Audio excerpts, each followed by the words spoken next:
Hello friends, இன்றைக்கி நம்ம தக்காளி சட்னி செய்ய போகிறோம். இது இட்லி தோசைக்கு தொட்டு சாப்பிட நல்லாயிருக்கும். வாங்க எப்படி செய்யுதுன்னு பார்க்கலாம். இதுக்கு தேவையான பொருட்கள்: 5 தக்காளி, அரை கப் சின்ன வெங்காயம்,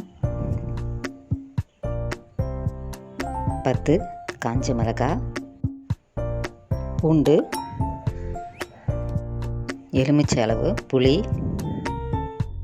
சின்ன கட்டு கொத்தமல்லி, கருவேப்பிலை, தேவையான அளவு எண்ணெய்,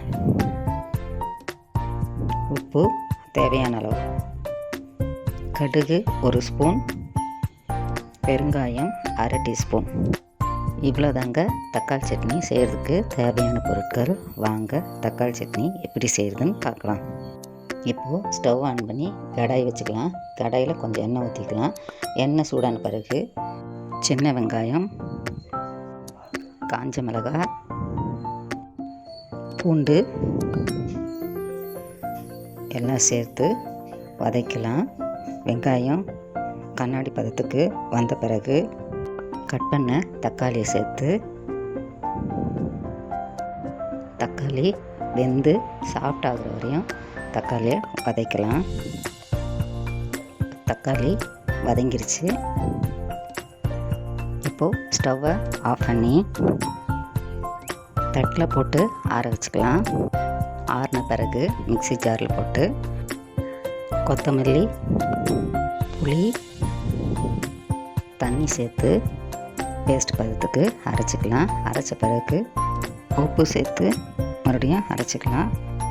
சட்னி ரெடி ஆகிடுச்சு. இதுக்கு ஒரு தாளிப்பு கொடுத்துடலாம். ஸ்டவ் ஆன் பண்ணி கடாய் வச்சுக்கலாம். கடாய் சூடான பிறகு எண்ணெய் ஊற்றிக்கலாம்.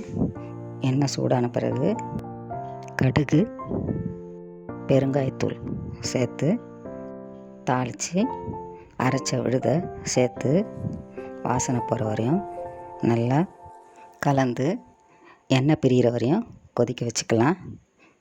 இப்போது சுவையான தக்காளி சட்னி ரெடி ஆயிடுச்சு.